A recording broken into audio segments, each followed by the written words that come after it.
ഹജ്ജിനെ സംബന്ധിച്ച് ഖുർആൻ തന്നെ പറഞ്ഞത് വ അരിന മനാസിക്കന, ഞങ്ങൾ ഹജ്ജ് എങ്ങനെയാണ് ചെയ്യേണ്ടത് എന്ന് ഞങ്ങൾക്ക് കാണിച്ചു തരണം. നബി തങ്ങൾ കാണിച്ചു കൊടുത്തിട്ട് പറഞ്ഞു ഖുദു അന്നി മനാസിക്കക്കും, ഞാൻ ഈ ചെയ്ത പോലെ ചെയ്യാം. നബി തങ്ങൾ സ്വഹാബാക്കൾക്ക് ഹജ്ജ് കാണിച്ചു കൊടുത്തു. കാരണം നിസ്കാരം നമ്മൾ ചെറുപ്പത്തിലേ കാണുന്നതാണ്, നോമ്പ് നമ്മൾ ചെറുപ്പത്തിലേ കാണുന്നതാണ്. ഹജ്ജ് അങ്ങനെയല്ല. അതുകൊണ്ട് ഹജ്ജ് നബി തങ്ങൾ ചെയ്ത് കാണിച്ചു കൊടുത്തു. ഖുർആൻ പറഞ്ഞു അത് ചെയ്ത് കാണിക്കണം. അപ്പൊ നമ്മൾ അതിനെ കൂടെ നിന്നുകൊണ്ട് അത് പഠിക്കണം. കാലിന്റെ വിരലിൽക്കിടയിൽ നമ്മുടെ നഖത്തിന്റെ ഇതൊക്കെ എന്താക്കണം, നമ്മൾ തന്നെ ഒന്ന് വൃത്തിയാക്കിയിട്ട് ആദ്യം കഴുകുക. നല്ലപോലെ വൃത്തിയാക്കിയിട്ട് കഴുകുക.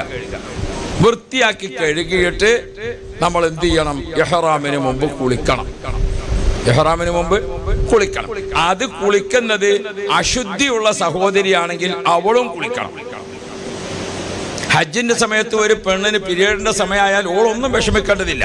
കഅബത്തിൽ തവാഫ് ചെയ്യാൻ പോണ്ട, നിസ്കരിക്കണ്ട എന്ന് മാത്രം. ബാക്കി എല്ലാ അറഫ, മിന, മുസ്ദലിഫ, കല്ലേറ് എല്ലാം ചെയ്യാം. അപ്പോൾ പെണ്ണുങ്ങൾ അങ്ങനെ ഒരു പീരിയഡിന്റെ അവസരക്കാരുണ്ടെങ്കിൽ ഒരു ബേജാറാകേണ്ടതില്ല.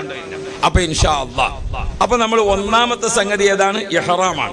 ഇഹ്റാമിന് മുമ്പ് ശരീരം വൃത്തിയാക്കുക. ഇഹ്റാമിന് മുമ്പ് ശരീരം വൃത്തിയാക്കുക, ഒന്ന്. രണ്ടാമത്തത്, ഇഹ്റാമിൽ പ്രവേശിക്കുന്നവർ പുതിയ വസ്ത്രം ധരിക്കുക. പുതിയ വസ്ത്രം ധരിക്കുക. നമ്മുടെ ശരീരത്തെയും നമ്മുടെ മനസ്സിനെയും നമ്മൾ അള്ളാഹുവിലേക്ക് ചേർത്ത് വെക്കുകയാണ്. അത് വിയർപ്പുള്ള വസ്ത്രം, കുറെ പഴയ വസ്ത്രം, അങ്ങനെ കുറെ അഴുക്കുള്ളത് അതല്ല അതിന് നല്ലത്. കിതാബുകളൊക്കെ പറഞ്ഞത് പുരുഷന്മാർ അബിയലൈനി ജദീദൈനി, അബിയലൈനി ജദീദൈനി, വെളുത്തതും പുതിയതും. സ്ത്രീകൾക്ക് പുതിയത്, പക്ഷെ നിറം പറഞ്ഞിട്ടില്ല. സ്ത്രീകൾക്ക് വെളുത്ത കുപ്പായം തന്നെ ആവാ, കറുത്ത കുപ്പായാകാം. ആ വ്യത്യാസം ഉണ്ടോ? ഇല്ല. പൊതുവെ സ്ത്രീകളെ പർദ്ദയൊക്കെ എന്തായിരിക്കും? കറുത്തതായിരിക്കും, അല്ലേ? അപ്പൊ അതും പുതിയതാകും. ആ പുതിയതിൽ പെണ്ണുങ്ങൾ ഏതൊക്കെ പുതിയതാവണം? കാലിലിടുന്ന ഷോക്സും പുതിയതാവണം. എന്തുകൊണ്ട്? നിസ്കാരം നിന്ന നിപ്പിൽ ചെയ്യാനുള്ളതാണ്. നിസ്കാരം ഏതാ? നിന്ന നിപ്പിൽ ചെയ്യാനുള്ളത്. നോമ്പോ? നോമ്പ് കടന്നും ചെയ്യാം. ഹജ്ജ് അങ്ങനെയല്ല. ഹജ്ജിന് നടക്കണം, ഹജ്ജിന് ഓടണം, ഹജ്ജിന് അധ്വാനിക്കണം. അപ്പൊ സ്വാഭാവികമായിട്ടും നമ്മുടെ കാലിൽ ധരിച്ചിരിക്കുന്ന ഷോക്സ് ഒരു പഴയതായി, അതിന് ദ്വാരം രണ്ട് വിരല് പുറത്തേക്ക് അങ്ങോട്ട് വന്നാൽ പറ്റുമോ? അപ്പൊ അതുകൊണ്ട് പണ്ട് ഉമ്മാമ പോയപ്പോ ഇട്ടിരുന്ന ഇതിവിടെ ബാക്കിയുണ്ടെന്ന് വെച്ചിട്ട് അതെടുക്കണ്ട. നമ്മുടെ ഇബാദത്തിനുള്ള നമ്മൾ പുതിയത് വാങ്ങാം. എങ്ങനെയുണ്ട്?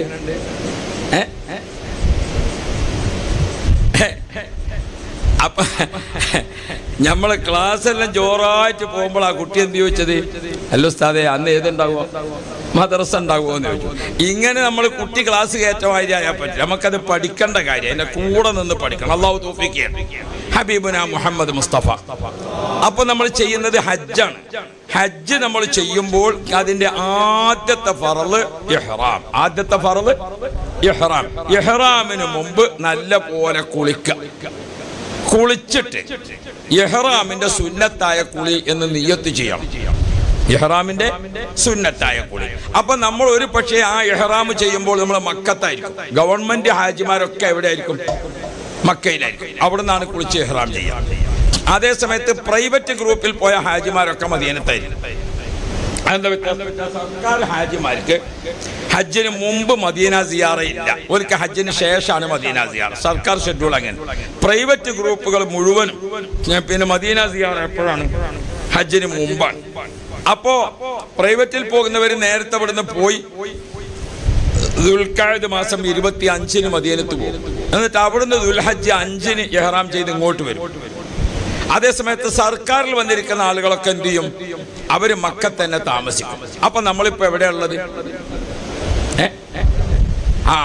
ഇതിന് ഹജ്ജിന് പോണോലെന്ന് കൈ വന്നിച്ചാണ്. എല്ലാരും പോണോലെന്നെ. മദീനത്തേക്ക് പോയില്ല. അങ്ങനെ ഹജ്ജ് ചെയ്യുന്ന ആളുകൾ അവര് ഹജ്ജിന് ഇഹ്റാം മക്കത്ത് നിന്ന് ഇഹ്റാം ചെയ്യണം. നമ്മൾ ഏത് ബിൽഡിങ്ങിലാ താമസിക്കുന്നത് അവിടുന്ന് കുളിച്ച് അവിടുന്ന് ഇഹ്റാം ചെയ്യാം. അതേസമയത്ത് മദീനത്ത് പോകുന്ന ആളുകളാണെങ്കിൽ അവിടെ നിന്ന് മദീനത്ത് നിന്ന് വരുമ്പോൾ ഹജ്ജിന് ചെയ്യേണ്ട സ്ഥലമുണ്ട്, അവിടെ നിന്ന് ഇഹ്റാം ചെയ്യാം. നമ്മളെ കൂട്ടത്തിൽ രണ്ടുണ്ടാകും, മദീനത്ത് നിന്ന് വരുന്നവരും ഉണ്ടാകും, മക്കത്ത് നിൽക്കുന്നവരും ഉണ്ടാകും. നമ്മൾ ഒരുമിച്ച് ഇഹ്റാം ചെയ്യല്ലേ? റെഡിയല്ലേ? ഇൻഷാ അല്ലാഹ്. ഇഹ്റാമിന് മുമ്പ് ഏറ്റവും പ്രത്യേകം ശരീരം വൃത്തിയാക്കുക, വസ്ത്രം വൃത്തിയാക്കുക. അപ്പൊ പുതിയ വസ്ത്രം കഴുകണ്ട. നിങ്ങളെ മനസ്സിൽ എന്താ തോന്നുന്നത്? എന്നാ കഴുകിക്കോളി, നിങ്ങൾ കഴുകിക്കോളി.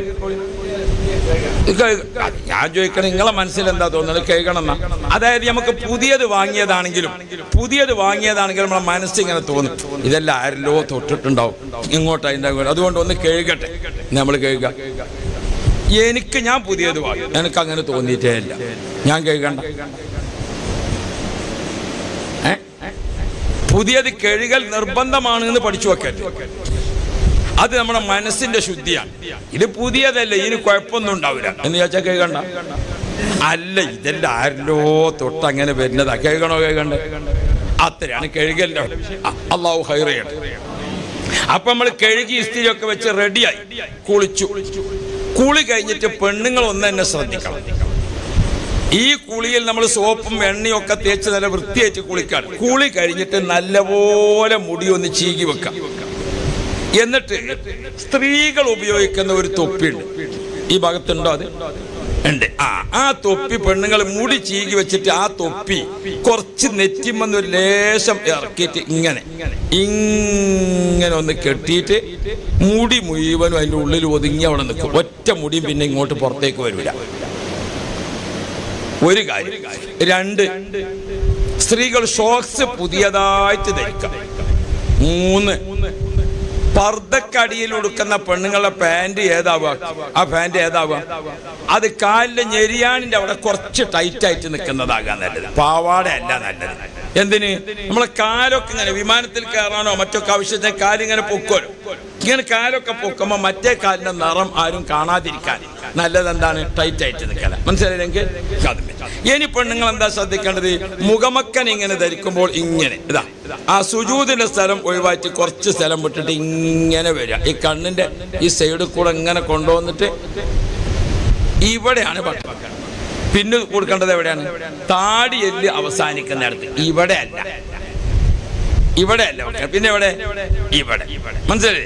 അപ്പൊ നമ്മളെ പെണ്ണുങ്ങൾ എത്ര മാത്രം ഉണ്ടാവും? മുഖത്തിന്റെ ഇത്ര സ്ഥലം മാത്രം ഒഴിവ്. ഈ രണ്ട് മുൻകൈ എന്ന് പറഞ്ഞാൽ ഇതാ ഇങ്ങനെ. അപ്പൊ ഇവിടെയും എന്താക്കണം? കുറച്ചിങ്ങോട്ട് കയറി നിൽക്കണം, ഒരു ലേശം. മാലായത്തുൽ വാജിബു ഇല്ലാ ബിഹി ഫഹുവ വാജിബ്. ഇത്രയും ഒന്നിങ്ങോട്ട് കയറി നിൽക്കുന്ന രീതിയിൽ കുപ്പായത്തിന്റെ പൂർത്തിയായില്ലേ? സ്ത്രീകളെ വസ്ത്രധാരണ കഴിഞ്ഞു. അപ്പൊ ഓൽക്ക് സാധാരണ ധരിക്കണ വസ്ത്രം തന്നെ ഉള്ളൂ. മുഖം മറക്കണ്ട, കയ്യോറ വേണ്ട. പുരുഷന്മാർക്കോ? നമുക്ക് പുരുഷന്മാരെ സംബന്ധിച്ചിടത്തോളം രണ്ട് വസ്ത്രം മാത്രം, ഒരു ജോഡി, ഒരു അരയുടുപ്പ്. ഒന്നേതാണ്? ഒരു അരയുടുപ്പ്. നിങ്ങളെന്താ പറയാ? ഇതൊരു മനസ്സിലാകാത്ത പോലെ. ഒരു അരയുടുപ്പ് അല്ലേ? ഈ അരയുടുപ്പ് പുരുഷന്മാർ ഉടുക്കുമ്പോൾ ചിലക്ക് പള്ള കൂടുതലുണ്ടാവും, ചിലക്ക് തുണി കൊടുത്ത് പരിചയം ഉണ്ടാവില്ല, അങ്ങനെയുള്ള ആളുണ്ടാവും. അവർക്ക് വേണ്ടി ഞാൻ ഓർമ്മപ്പെടുത്താം. നമ്മള് ഈ അരയുടുപ്പ് ഇങ്ങനെ ഉടുക്കുമ്പോൾ ഒന്ന് ടൈറ്റായിട്ട് നിൽക്കണം. അതിനൊരു ബെൽറ്റ് കെട്ടുന്നതിന് കുഴപ്പമുണ്ടോ? ഇല്ല. നൂലിന് കുഴപ്പമുണ്ടോ? ചരടിന് കുഴപ്പമുണ്ടോ? ഒന്നിനും കുഴപ്പമില്ല. പക്ഷെ ഒരു കാര്യം നല്ല പോലെ ശ്രദ്ധിക്കണം. നമ്മളെ ശരീരത്തിന് രണ്ട് ഭാഗമാണ്. ഇവിടെ ഒരു ചെക്ക് പോസ്റ്റ് ഇല്ലേ അല്ലേ? അതിന് നിങ്ങൾ എന്താ പറയാ? പൂക്കള്. ഈ ചെക്ക് പോസ്റ്റിന് താഴെ തമിഴ്നാട്, മേലെ കേരളം. അപ്പൊ ഒരിക്കലും നമ്മളെ തുണി എവിടേക്ക് താഴാൻ പറ്റൂല? തമിഴ്നാട്ടിൽ കിടക്കാൻ പറ്റൂല. അതിർത്തി നിന്ന് പോകാൻ പാടില്ല. അപ്പൊ അതിർത്തിയിൽ തന്നെ നിൽക്കാൻ പറ്റുന്ന രീതിയിൽ ഒരു ബെൽറ്റ് കൊണ്ട് ഉറപ്പിച്ചു കൊടുക്കാം. റെഡിയായില്ലേ? എന്നിട്ട് നമ്മൾ എന്ത് ചെയ്യണം? നമ്മളെ പുതിയ ഡ്രസ്സ് അരയുടുപ്പ് റെഡിയാക്കി മേൽത്തട്ടം ഒന്നിച്ച് പുതക്കാം. മേൽത്തട്ടം എന്താക്കാം? ഒന്നിച്ച് പുതക്കാം. ഇസ്മായിലിന്റെ അവിടെ നീ ഒരു പുതപ്പെടുത്തോണ്ട് ഏതെങ്കിലും ഒരു പുതപ്പ് മതി, പിന്നെ കൊണ്ടുവന്നാലും മതി. അപ്പൊ ഇരിക്കട്ടെ. ഒരു പുതപ്പ് പുതക്കാം. അതായത് നമ്മൾ ഇവിടുന്നേ പോകുമ്പം എന്ത് വേണ്ടതില്ല? ചുമര് ഒഴിവാക്കിയിടേണ്ടതില്ല. എന്ത് മതി? ഒരു മേൽപ്പുതപ്പ്. ഇതെങ്ങനെ പുതക്കണം? ഉടുക്കുമ്പോൾ പെണ്ണ് വസ്ത്രം മാറ്റുമ്പോ, പുരുഷൻ വസ്ത്രം മാറ്റുമ്പോ ഞാൻ ഇഹ്റാമിന്റെ വസ്ത്രം മാറ്റുന്നു എന്ന നിയ്യത്തിൽ നിൽക്കണം. അല്ലാഹു തൗഫീഖ് ചെയ്യട്ടെ. അതില്ലെങ്കിൽ പിന്നെ ഗാന്ധിജിയൊക്കെ എന്നും ഇഹ്റാമിൽ തന്നെ ആയിരുന്നു. അല്ല നിയ്യത്തില്ലെങ്കിൽ മൂപ്പരൊന്നും ഇഹ്റാമിൽ തന്നെയല്ലേ, നിങ്ങൾ കണ്ടിട്ടില്ലേ? അപ്പൊ അതാ പറഞ്ഞത്. നമ്മള് ഇത് കിട്ടണമെങ്കിൽ എന്ത് വേണം? ഇതൊക്കെ നല്ല തന്നെയല്ലേ. ഇവർക്ക് കാണിച്ചു കൊടുക്കുമ്പോൾ ഇങ്ങനെ മതിയോന്ന് വെക്കാൻ നിൽക്കണ്ട. ഒന്നും കുഴപ്പമില്ല. ഇപ്പൊ സാമ്പിൾ കാണിക്കാനല്ല. വലിയാർക്ക് നിങ്ങൾ കുറഞ്ഞ ശമ്പളം കൊടുക്കുന്നുണ്ടാവുള്ളൂ. അതായത് പഴയ തുണിയൊക്കെ നല്ല ശമ്പളം കൊടുക്കണോ വലിയമ്മമാർക്ക് ഇല്ലേ? പിന്നെ നമ്മളെല്ലാം നാട്ടിൽ ചെലവ് കഴിച്ചാ ശമ്പളം ഇവിടെയോ? പിന്നെ കുഴപ്പമില്ല. ശമ്പളം കുറവാണെങ്കിലും ഭക്ഷണം കഴിച്ച് മുതലാക്കിക്കോന്നു. അല്ലാഹു തആല ഖൈറ് തരും. അപ്പൊ നമ്മൾ പുരുഷന്മാർ ഇതാ ഇങ്ങനെയാണ് നമ്മൾ ഇടേണ്ടത്. ഇനി ഇപ്പൊ തന്നെ ഈ ചുമല് വെളിവാക്കിയിടണോ? വേണ്ട, ഇങ്ങനെ ഫുള്ളായി. അപ്പൊ നമ്മളെന്താണ്, ശരീരം ആരും കാണുന്നില്ലേ, ശരീരം സുഖമായി നല്ല മട്ടത്തിൽ ഒരു തേച്ച് അലക്കി തേച്ചാൽ ഈ തുണി നല്ലോണം ഒതുങ്ങി നിന്നോളും. അതിനൊരു സൗകര്യം. അപ്പൊ നമ്മൾ എന്ത് ചെയ്തു? പുരുഷന്മാരൊക്കെ ഒരു അരയുടുപ്പ്, ഒരു മേൽപുതപ്പ്. ഇതിന് നമ്മൾ ഉദ്ദേശിക്കുന്നത് എന്താണ്? ഇഹ്റാമിന്റെ 2 വസ്ത്രം. നമ്മളിപ്പോ ഏത് കുളിയാ കുളിച്ചത്? ഇഹ്റാമിന്റെ സുന്നത്തായ കുളി ഇല്ലേ? അപ്പൊ നമ്മൾ മനസ്സിലാക്കണം അല്ലേ? സ്ത്രീകൾ ഇപ്പൊ ശരിയായിട്ട് പോലെ വസ്ത്രം ധരിച്ചിട്ടാ അല്ലേ? സ്ത്രീകൾക്കും പുരുഷന്മാർക്കും ഇനി മരിക്കാണിച്ചാൽ 2 തുണി, പുരുഷന്മാർക്ക് 1 തുണി, സ്ത്രീകൾക്ക് 2 തുണിയും. അതേ ഇനി ദുനിയാവിൽ നമുക്ക് ബാക്കിയുള്ളൂ അല്ലേ? ആ നിയ്യത്തിന് തന്നെയാണ് ഇപ്പൊ ഇതിങ്ങനെ ചെയ്യിപ്പിച്ചത്. നമ്മുടെ മനസ്സ് അല്ലാഹ്, നമ്മുടെ ഹൃദയം അല്ലാഹ്. അപ്പൊ നമ്മൾ ഇഹ്റാമിൽ പ്രവേശിച്ചു. റെഡിയായി നിങ്ങൾ? മക്കത്തുള്ളവർ മക്കത്തെ, മദീനത്തുള്ളവർ എവിടെ നിന്നായാലും വേണ്ട, ഇനി നിങ്ങൾ നാട്ടിൽ നിന്നായാലും വേണ്ട, ഇഹ്റാമിൽ പ്രവേശിച്ചു കഴിഞ്ഞ ഉടനെ ഇനി നമുക്ക് എന്ത് ചെയ്യണം? ആ ഇഹ്റാമിന്റെ വസ്ത്രം ധരിച്ചുകൊണ്ട്, ഇഹ്റാമിന്റെ വസ്ത്രം ധരിച്ചുകൊണ്ട് നമ്മൾ എവിടെ നിന്നാണോ ഇഹ്റാം ചെയ്യുന്നത് അവിടെ 2 റക്അത്ത് നിസ്കരിക്കണം. എത്ര റക്അത്ത്? ഒന്ന്, അതിന്റെ നിയ്യത്ത് എന്താ? ഇഹ്റാമിന്റെ 2 റക്അത്ത് ഞാൻ നിസ്കരിക്കുന്നു, അല്ലാഹു അക്ബർ. നിങ്ങളൊന്ന് തക്ബീർ ചൊല്ലിക്കാൻ. ഇങ്ങക്ക് തക്ബീർ അറിയാത്തത് കൊണ്ടല്ല, ഇപ്പൊ നിങ്ങൾ കുട്ടികളും ഞാൻ ഉസ്താദുമാണ്. അപ്പൊ ഉസ്താദ്മാർ അങ്ങനെ തന്നെ ഉണ്ടാകും. ഞാനിതൊന്നും ചെല്ലണ്ടെന്ന് ഈഗോ ആയിട്ട് നിൽക്കണ്ടായിരുന്നു. ഹജ്ജ് യാത്രയിൽ ഭാര്യ ഭർത്താവ്, നമ്മൾ ഭാര്യയും ഭർത്താവും ചെറുതായിട്ടൊന്ന് പിണങ്ങി, ചിലപ്പോ അങ്ങനെ ഉണ്ടാവുമല്ലോ അല്ലേ? ചെറുതായിട്ടൊന്ന് പിണങ്ങി, രണ്ടാൾക്കും ഒരു ഈഗോ. ആദ്യം മൂപ്പർ പറയട്ടെ എന്ന് എഴുതിയിട്ട് ഓള്, ആദ്യം ഓളും ഉണ്ടട്ടെ എന്ന് വിചാരിച്ചിട്ട് ഓന്. രണ്ടാളും ഒരു ഈഗോയിൽ ഇങ്ങനെ നിൽക്കാണ് വെറുതെ. ഹജ്ജ് നിങ്ങൾ അങ്ങനത്തെ സംഗതിയേ പറ്റൂല. ഹജ്ജിനെല്ലാവരും വളരെ താഴ്മ. അല്ലാഹു നമുക്ക് ഖൈറ് തരട്ടെ. അപ്പൊ ഇൻഷാ അല്ലാഹ് ഡ്രസ്സ് മാറ്റിയില്ലേ? ഇന്ന് അവിടെ നോക്കിക്കോളി. നമ്മളൊരു കാര്യം പഠിച്ചു ചെയ്യണം. പഠിച്ചു ചെയ്യുന്നതും പഠിക്കാതെ ചെയ്യുന്നതും വലിയ വ്യത്യാസമുണ്ട് അല്ലേ? അല്ലാഹു അക്ബർ. റെഡി ആയോ അല്ലേ? റെഡി. ശരി. പക്ഷെ റെഡി ആകേണ്ടത് അങ്ങനെയല്ല. എന്താ? നമ്മൾ തക്ബീറത്തുൽ ഇഹ്റാം ചൊല്ലുമ്പോൾ അതിന്റെ പഠിച്ച ആൾ ചെയ്യുമ്പോൾ എന്ത് വേണം? പഠിച്ച ആൾ ചെയ്യുമ്പോൾ എങ്ങനെ വേണം? നമ്മൾ നിസ്കരിക്കാൻ വേണ്ടി നിന്നു, സുജൂദിന്റെ സ്ഥാനത്തേക്ക് നോക്കി, സുജൂദിന്റെ സ്ഥാനത്തേക്ക് നോക്കി അവയവങ്ങളെല്ലാം ഒതുക്കി നമ്മുടെ മനസ്സിൽ അല്ലാഹ് എന്ന നിയ്യത്ത് ഉറപ്പിച്ചു. എന്നിട്ട് നമ്മൾ തക്ബീറത്തുൽ ആണായാലും പെണ്ണായാലും തക്ബീറത്തുൽ ഇഹ്റാം ചൊല്ലുമ്പോൾ 10 വിരലുകളുടെ പള്ളയും എവിടേക്ക് വേണം? കഅബ ശരീഫിലേക്ക് മുന്നോട്ട് നിൽക്കണം. എല്ലാ നിസ്കാരത്തിലും അങ്ങനെ. എന്നിട്ട് ആ എന്ന് പറയുമ്പോൾ കൈ പൊങ്ങണം, റ് എന്ന് പറയുമ്പോൾ പൊങ്ങി തീരണം. അല്ലാഹു അക്ബർ. എന്നിട്ടാണ് കൈ വെക്കേണ്ടത്. നമ്മൾ പഠിച്ചു ചെയ്യുന്നതും പഠിക്കാതെ ചെയ്യുന്നതും തമ്മിൽ സംഗതി ശരിയാകും, പക്ഷെ പ്രതിഫലം കിട്ടുന്നിടത്ത് വലിയ വ്യത്യാസം ഉണ്ടാവും. അല്ലാഹു ഖൈറ് തരട്ടെ. അപ്പൊ നമ്മൾ നിസ്കരിക്കാൻ വേണ്ടി നിന്നു.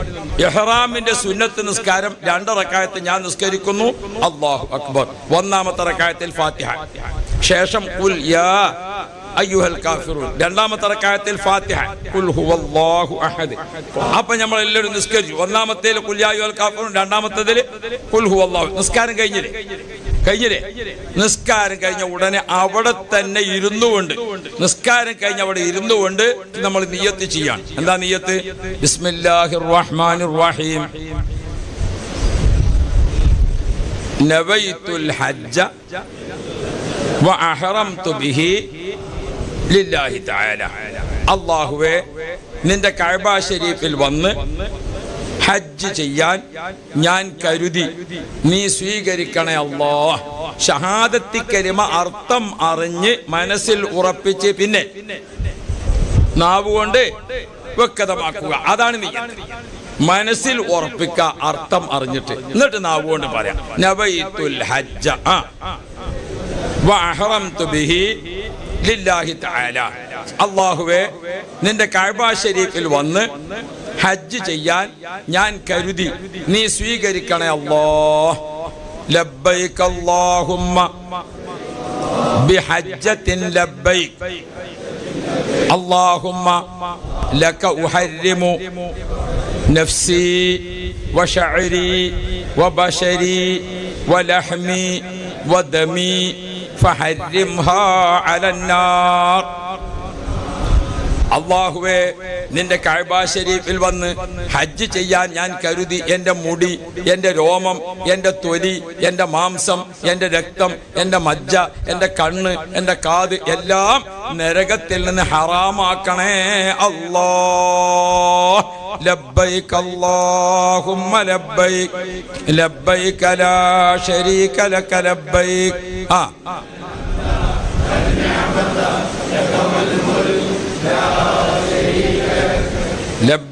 അങ്ങനെ 3 പ്രാവശ്യം. എത്ര പ്രാവശ്യം? അതിനുശേഷം അല്ലാഹുമ്മ സ്വല്ലി അലാ സയ്യിദിനാ മുഹമ്മദിൻ വഅലാ ആലി സയ്യിദിനാ മുഹമ്മദ് കമാ സ്വല്ലൈത അലാ ഇബ്രാഹീമ വഅലാ ആലി ഇബ്രാഹീമ വബാരിക് അലാ സയ്യിദിനാ മുഹമ്മദിൻ വഅലാ ആലി സയ്യിദിനാ മുഹമ്മദ് കമാ ബാറക്ത അലാ ഇബ്രാഹീമ വഅലാ ആലി ഇബ്രാഹീമ ഫിൽ ആലമീന ഇന്നക ഹമീദും മജീദ്. ഇബ്രാഹിമിയ സ്വലാത്ത് 3 ലബ്ബൈക 3 സ്വലാത്ത്, അല്ലെങ്കിൽ 3 ലബ്ബൈക 1 സ്വലാത്തെങ്കിലും.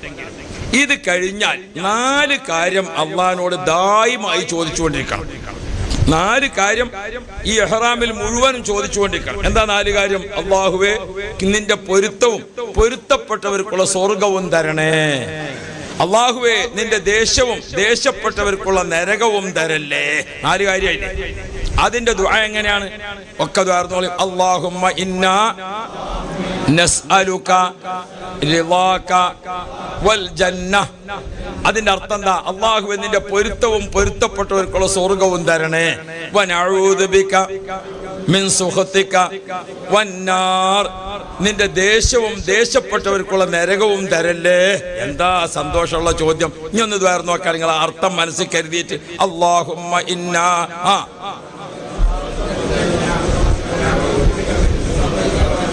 അത് നമ്മൾ വായിൽ നിന്ന് ഇങ്ങനെ ഒരു വാക്കായിട്ട് ഇങ്ങനെ വന്നാൽ പോരാ. അതിന്റെ ഒരു ആശയം ഇങ്ങനെ മനസ്സിൽ കരുതിയിട്ട് 4 കാര്യം ചോദിക്കണമെന്ന് മുഹമ്മദ് മുസ്തഫ. ആദ്യത്തെ വരിയിൽ 2, രണ്ടാമത്തെ വരിയിൽ 2. ആദ്യത്തെ വരി നമുക്ക് കിട്ടാനുള്ളത്, രണ്ടാമത്തെ വരിയിൽ നമുക്ക് കിട്ടേണ്ടാത്തത്. ഉറപ്പിച്ചില്ലേ? ഇനി ഒന്നുകൂടി അതിന്റെ കൂടെ കൂട്ടിച്ചേർക്കുക. റബ്ബനാ ആതിനാ ഫിദ്ദുനിയാ ഹസന.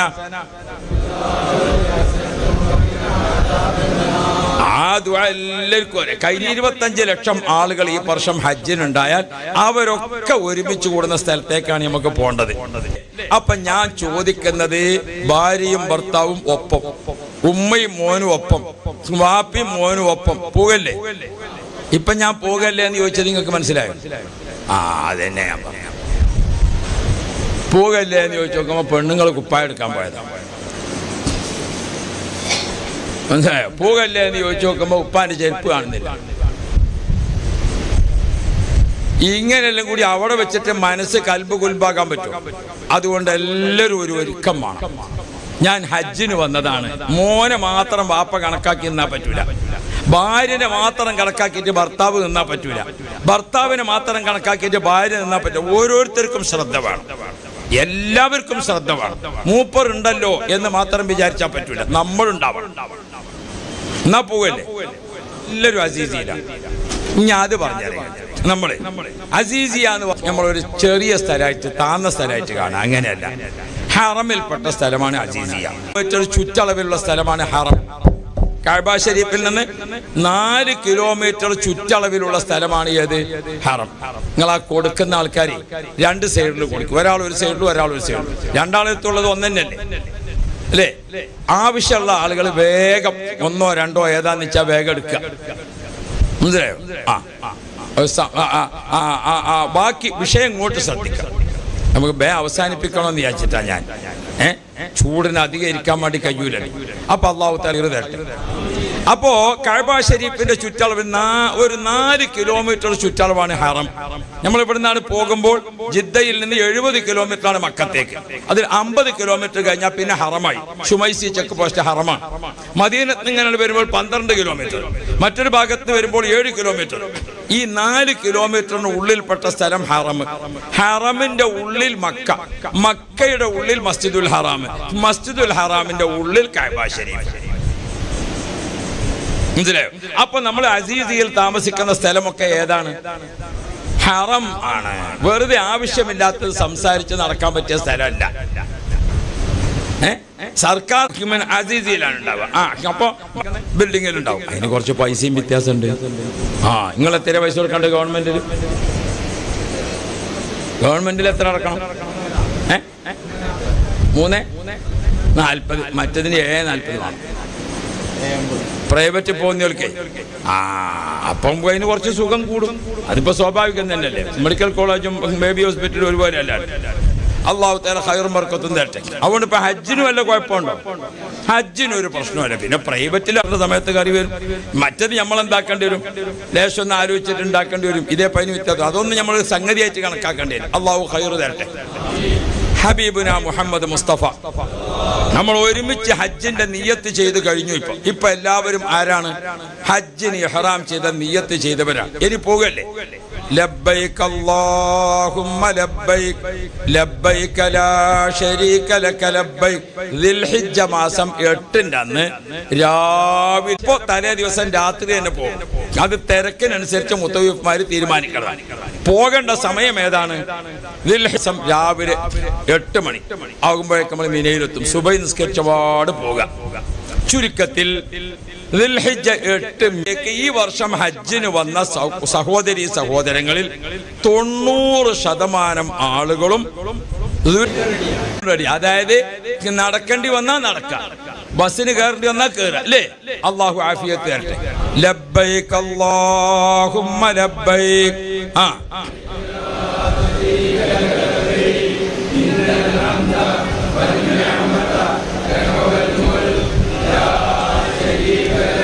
അവിടെ എന്താ വേണ്ടതെന്നറിയും?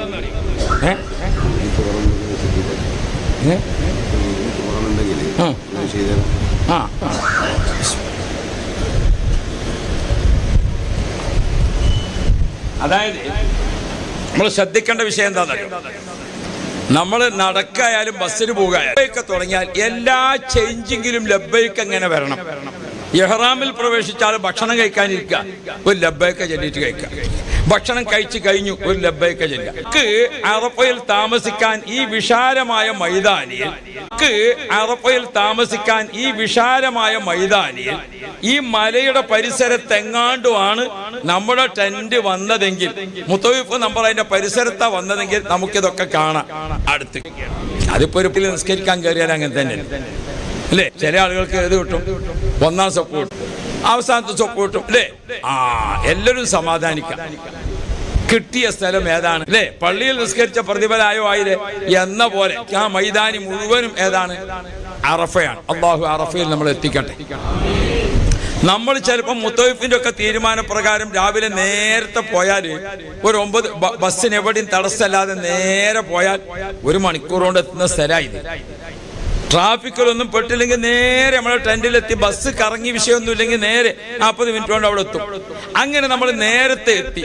കുറച്ച് ആൾക്കാർ വൈകി എത്തി. എപ്പോ എത്തിയാലും അറഫയുടെ ഔദ്യോഗിക ടൈം ളുഹുറോട് കൂടെയാണ്.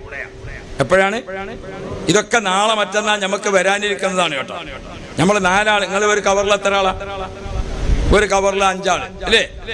ഒരു സമയത്ത് കയറാൻ വേണ്ടി നോക്കുമ്പോൾ 3 ആളും ഒരു ബസ്സിലും 2 ആള് വേറെ ബസ്സിലുമായി. സംഭവിക്കുമല്ലേ? അപ്പൊ നമ്മൾ മറ്റോ പഠിച്ചിക്കണെന്ന് വിചാരിച്ച് കാത്തു നിന്നാ പറ്റൂല. നമ്മൾ തന്നെ പഠിക്കണം. നമ്മളെ ബസ് അവിടെ എന്തായി? 2 ആള് പോയ വണ്ടി നേരത്തെ എത്തി. മറ്റേ 3 ആളെ ബസ്സോ പോലെ കാണുന്നുമില്ല. ഇതൊക്കെ വരും. അതുകൊണ്ട് പോകുന്ന ഓരോരുത്തരും പഠിക്കണം, ഓരോരുത്തരും അറിഞ്ഞിരിക്കണം. എന്തേ? നമുക്ക് ഏറ്റവും പ്രധാനപ്പെട്ട ഇബാദത്ത് ചെയ്യുന്നിടത്ത് ഒരാൾ എത്തിയില്ല എന്ന് വിചാരിച്ചിട്ട് നമുക്ക് ഹജ്ജ് കിട്ടാതിരിക്കാൻ പറ്റും? ഇനി നമ്മുടെ കൂട്ടത്തിൽ ഒരാൾക്ക് രോഗമായി നോക്കാം, അള്ളാഹു കാക്കട്ടെ, അല്ലേ? മനുഷ്യൻ അങ്ങനെ സംഭവിക്കൂലേ? നമ്മൾ മറ്റോൻ പഠിച്ചിട്ടുണ്ട്, മോനുണ്ട് എൻ്റെ കൂടെ, ഒക്കെ മോൻ പഠിച്ചിട്ടുണ്ട് വിചാരിച്ച് വാപ്പ കാത്തുന്നാ പറ്റൂല. ആരും പഠിക്കണം. കാരണം ചിലപ്പോൾ എന്താവും, ഒരാൾക്ക് അസുഖമായി അറഫയ്ക്ക് വരാൻ പറ്റിയില്ല, അപ്പൊ എന്ത് ചെയ്യും? മറ്റവർക്ക് ചെയ്യണ്ടേ? അറഫയുടെ അന്ന് ഹജ്ജിന്റെ ഒന്നാമത്തെ ഫറള് ഇഹ്റാം, രണ്ടാമത്തെ ഫറള് അറഫയിൽ നിൽക്കൽ. ഇപ്പൊ നമ്മൾ രണ്ടാമത്തെ ഫറള് നിർവഹിക്കാൻ വേണ്ടി എത്തിയത്. അള്ളാഹു കബൂലാക്കട്ടെ. ഇൻഷാ അല്ലാഹ് ളുഹറോട് കൂടെ അറഫയുടെ സമയം ഔദ്യോഗികമായി ആരംഭിച്ചു. ളുഹർ നിസ്കരിച്ച് അവിടെ ഇരുന്നിട്ട് ചൊല്ലൽ തുടങ്ങാം. എന്താ ചൊല്ലേണ്ടത്?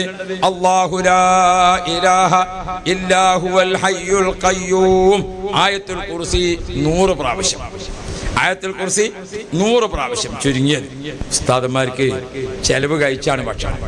അപ്പൊ അത് സമയത്ത് കിട്ടാഞ്ഞാല് അള്ളാഹു ആഫിയത്ത് കൊടുക്കട്ടെ. അപ്പൊ ഇൻഷാ അല്ലാഹ് എന്താ പറഞ്ഞത് നമ്മള്? ആയത്തുൽ കുർസി എത്ര? 100. അത് 100 ചെല്ലി 100 തികയണം എന്ന് വിചാരിച്ചിട്ട് സ്പീഡിൽ ചെല്ലണം. ഒരിക്കലും നമ്മൾ ചില ആൾക്കാർ നിസ്കാരം കഴിഞ്ഞിട്ട് ദിക്റിൽ സുബാൻ സുബാൻ സുബാൻ സുബാൻ സുബാൻ. ഇപ്പൊ എത്രനായി? അല്ലെങ്കിൽ എത്രനായി? സുബാൻ സുബാൻ സുബാൻ സുബാൻ സുബാൻ. ഓരോറ്റ ഒന്നിന് കൂലിട്ടോ. ഒന്നിരിക്കൽ സുബ്ഹാനല്ലാഹി സുബ്ഹാനല്ലാഹി സുബ്ഹാനല്ലാഹി, അല്ലെങ്കിലോ സുബ്ഹാനല്ലാഹ് സുബ്ഹാനല്ലാഹ് സുബ്ഹാനല്ലാഹ്. ഇത് വരണ്ടേ? സുബാൻ സുബാൻ സുബാൻ. നമ്മൾ ധൃതി കൂടിയിട്ട് ഒന്നും എണ്ണത്തിൽ കൂട്ടാതാകാൻ പാടില്ല. അതുകൊണ്ട് ആയത്തുൽ കുർസി വളരെ പ്രധാനപ്പെട്ട തുടങ്ങി അൽ അലീം എന്ന പേര് കൊണ്ട് അവസാനിക്കുന്ന ആയത്തുൽ കുർസി 100 പ്രാവശ്യം. അല്ലാഹു എത്തിക്കട്ടെ. ആയത്തുൽ കുർസി 100 പ്രാവശ്യം. അത് കഴിഞ്ഞ് ഖുൽ ഹുവല്ലാഹു അഹദ്. ഏത് സൂറത്ത്? ഖുൽ ഹുവല്ലാഹു അഹദ് 100 വട്ടം, അല്ലേ? ഇവരിപ്പോ ഇരിക്കുന്നിടത്ത് നല്ല കാറ്റുണ്ടേനു. അപ്പൊ അല്ലാഹു തആല ഖൈർ തരട്ടെ. ഹബീബുന മുഹമ്മദ് മുസ്തഫ അല്ലാഹു തആല ഖൈർ. ഇതെന്താ മോനെ കഴിഞ്ഞില്ലേ കൊടുക്കല്? കഴിഞ്ഞില്ലേ? ബാക്കിയുള്ളതിനൊക്കെ ആവശ്യം വരും. ചില സ്ഥലത്ത് കല്യാണത്തിനെല്ലാം പോയാൽ അങ്ങനെ, ചില സൽക്കാരത്തിനെല്ലാം പോയാൽ ചോറ് ബേക്കാൻ തുടങ്ങുമ്പോൾ തന്നെ വരും മറ്റോന്. ഇനി വേണോ എന്ന് വെച്ചിട്ട് നമ്മൾ തുടങ്ങിയിട്ടല്ലേ ഉള്ളൂ. പിന്നെ ഓനെ കാണുകയില്ല. ആവശ്യമുള്ള സമയത്തേക്ക് പിന്നെ ഓനെ കാണൂല. നമ്മളിപ്പം ബേക്കാൻ തുടങ്ങിയിട്ടേ ഉള്ളൂ. അപ്പം തന്നെ ഇനി ഇടണോ ഉസ്താദിന് ഇനി ഇടണോ, നമ്മൾ ആന്നും പറയാൻ പറ്റാ വേണ്ടാന്നും പറയാൻ പറ്റാ, പിന്നെ ഓനോട്ട് കാണൂല. അങ്ങനെ കൊടുത്തിട്ട് കാര്യമില്ലല്ലോ. അള്ളാഹു ആഫിയത്ത് തരട്ടെ. ഞാനിങ്ങനെ പല സ്ഥലത്ത് നടക്കുന്നതുകൊണ്ട് അനുഭവം കുറെ ഉണ്ടാവുമല്ലോ. അള്ളാഹു ആഫിയത്ത് തരട്ടെ. അപ്പൊ നമ്മൾ അറഫയിലെത്തി. എത്ര ഓതി? ആയത്തുൽ കുർസി എത്ര? ഖുൽ ഹുവല്ലാഹു അഹദ് അല്ലാഹു സ്വമദ് ലം യലിദ് വലം യൂലദ് വലം യകുൽ ലഹു കുഫുവൻ അഹദ്. പൂർത്തിയായി ഓതിക്കൊണ്ട് അതും 100. അതെത്ര? 100. സൂറത്തുൽ ഹശ്ർ എന്നൊരു സൂറത്തുണ്ട്. അത് ഖദ്സമി അല്ലാഹുവിനെ തൊട്ട സൂറത്താണ്. ആ സൂറത്ത് 1 പ്രാവശ്യം. അതെത്ര? 1 പ്രാവശ്യം. ആമനർ റസൂലു ബിമാ ഉൻസില ഇലൈഹി മിർ റബ്ബിഹി വൽ മുഅ്മിനൂൻ. എല്ലാവർക്കും അറിയില്ലേ? അത് 1 പ്രാവശ്യം. അത് 1 പ്രാവശ്യം. ഇനി നമുക്ക് കുറച്ച് ദിക്റ് അല്ല, നമുക്ക് കുറച്ച് ദിക്റ് ചെല്ലാം. നിങ്ങൾ റെഡിയല്ലേ? ലാ ഇലാഹ ഇല്ലല്ലാഹു വഹ്ദഹു ലാ ശരീക ലഹു ലഹുൽ മുൽക്കു വലഹുൽ ഹംദ്.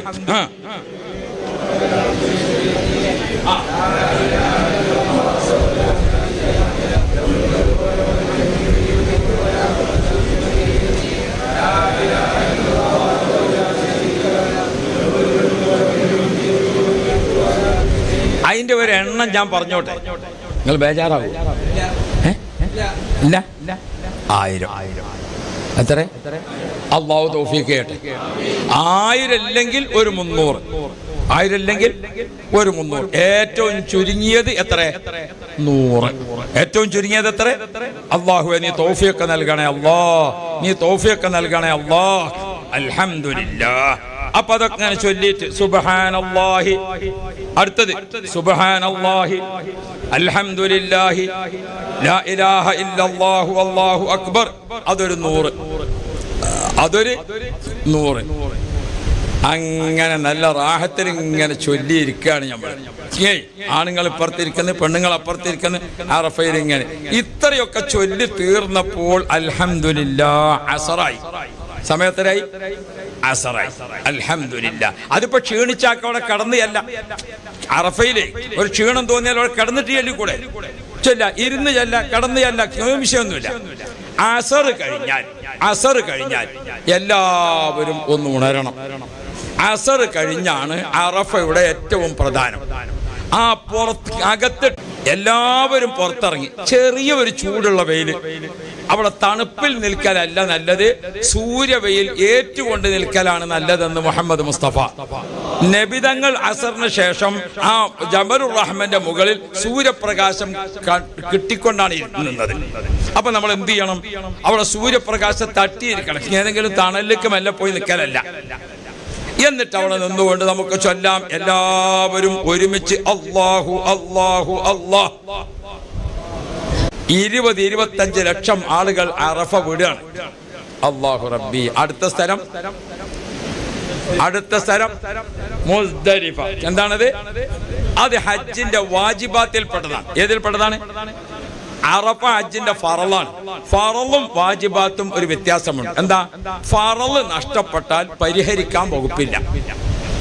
വാജിബാത്ത് അഥവാ നഷ്ടപ്പെട്ടു പോയാൽ ആടിനെ അറുത്തു കൊടുത്തുകൊണ്ട് ഫിദിയ കൊടുത്തുകൊണ്ട് പരിഹരിക്കാം. ഏതുപോലെ നിസ്കരിക്കുമ്പോൾ ളുഹർ നിസ്കരിക്കുമ്പോൾ ആദ്യത്തെ അത്തഹിയ്യാത്ത് മറന്നുപോയി, എന്നാ നമുക്ക് ഏതുകൊണ്ട് പരിഹരിക്കാം? സുജൂദ് കൊണ്ട് പരിഹരിക്കാം. ഫാത്തിഹ മറന്നുപോയാലോ? അപ്പൊ പരിഹാരമല്ല, ഫാത്തിഹ ഓത് തന്നെ വേണം. ഇതേപോലെ ഇൻഷാ അല്ലാഹ്.